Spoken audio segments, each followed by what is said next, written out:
तो इससे लगता यही है कि इंडिया में सख्त किस्म की पोलराइजेशन है। ये तो बहुत क्लियर है इस इलेक्शन रिजल्ट से।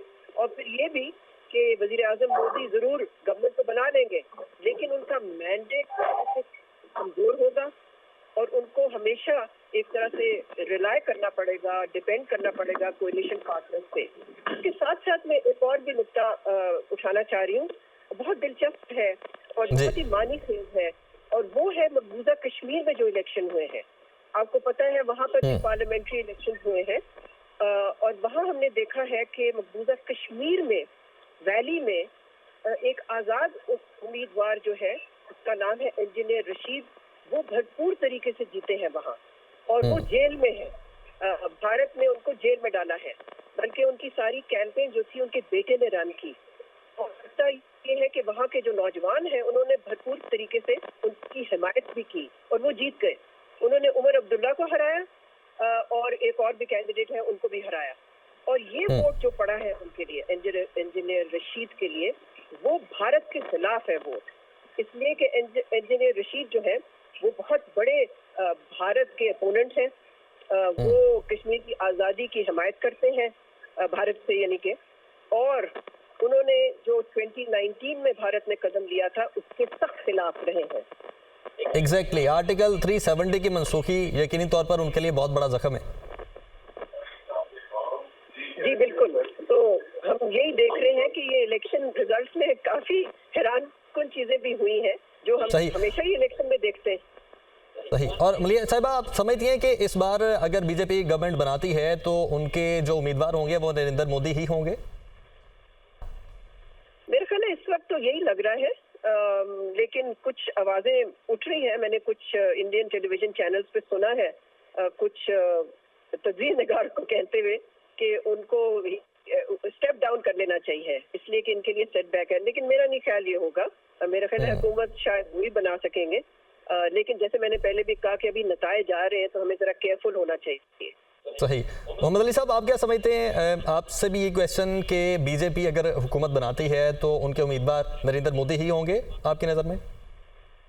मैं समझता हूँ यकीनी तौर पे उन्होंने एक अपना जो कद काठ और अपनी शख्सियत को जिस तरह से पेश किया है, एक नजरियाती हिंदुत्व के एक पैरोकार और अलमबरदार की हैसियत में, ये तो एक हकीकत है कि उनको एक वाज़े बरतरी और एक बड़ी पजीराई बड़े पैमाने पे हासिल नहीं हुई है। लेकिन ये भी एक हकीकत है कि जो इंतहा पसंद और कदामत परस्त जो हिंदू हैं वो उनके साथ खड़े हुए हैं। अगरचे जिस तरह बैरिस्टर साहिबा ने कहा कि उनकी तवक्को से कम वो सीटें हासिल कर चुके हैं, जिससे ये साबित हुआ है कि जो non extremist, non radical elements हैं भारतीय सियासत में, उन्होंने इस बयानिए को, इस नफरत को, इस पोलराइजेशन के बयानिए को रिजेक्ट किया है। और साथ ही साथ उन्होंने तो उनकी माशी, इकोनॉमिक, इन्फ्लेशन और एम्प्लॉयमेंट के हवाले से पॉलिसियां हैं, उस पर भी अदम एतमाद का इजहार किया है। तो मैं तवक्को कर रहा हूँ कि अब एक मजबूत और ज्यादा ताकतवर ऑपोजिशन कांग्रेस की जानिब से सामने आती है, तो उसका भी आने वाली हुकूमत के ऊपर एक दबाव होगा, जो कि एक रिस्ट्रेनिंग इफेक्ट होगा, जो कि बहुत बैडली नीडेड है, न सिर्फ भारत की अंदरूनी और दाखिली सलामती के लिए, बल्कि इस खित्ते में कोई गैर जिम्मेदाराना हरकत और कार्रवाई से भी बचने के लिए और इस खित्ते में ताकत और अमन के को बरकरार रखने के लिए। सही। और मोहम्मद अली साहब, आपने हिंदुत्व नजरिए की बात की, तो मैंने एक जर्नलिस्ट से ये भी सुना कि जो मोदी हैं वो खुद को कोई खुदा का अवतार समझते हैं और वो समझते हैं कि हिंदुओं को वो लीड करेंगे। इसी तरह से अखंड भारत का कॉन्सेप्ट भी वहाँ पर आया। तो आप इसको कैसे एनालाइज करते हैं, इस नजरिए को? देखिए, दो पहलू इस इलेक्शन रिजल्ट्स में बहुत अहम हैं। पहली बात यह कि जिस तरह आप जानते हैं कि वो 400 से ज्यादा सीटें एक्सपेक्ट कर रहे थे बीजेपी वाले, और जो कि उनको नहीं मिली। अगर वो मिल जाती तो यकीनी तौर पे वो आइन को चेंज करने की तरफ जाते, और जो सेकुलर डेमोक्रेसी का नजरिया इतने अरसे से मौजूद है उसको भी शायद वो तहे तेज करते और अपने पाँव के नीचे रोक देते, अपने हिंदुत्व के नजरिए के तहत एक आइडियोलॉजिकल स्टेट की डेवलपमेंट की तरफ ये जाते। लेकिन थैंकफुली ऐसा नहीं हुआ, उनके अवाम ने इस नजरिए को उनकी रिजेक्ट किया है। लेकिन दूसरा पहलू जिस तरह मैंने कहा कि तवक्को ये है कि क्योंकि एक स्ट्रॉन्ग अपोजिशन सामने आएगी जो कि एक रिस्ट्रेनिंग इफेक्ट रखेगी, तो उसके नजरिए उसके नतीजे में मैं तवक्को करता हूं कि भारत की खारजा पॉलिसी, दिफाई पॉलिसी, माशी पॉलिसी में भी एक ज्यादा जिम्मेदारी का अंसर देखने की तवक्को की जा रही है। सही।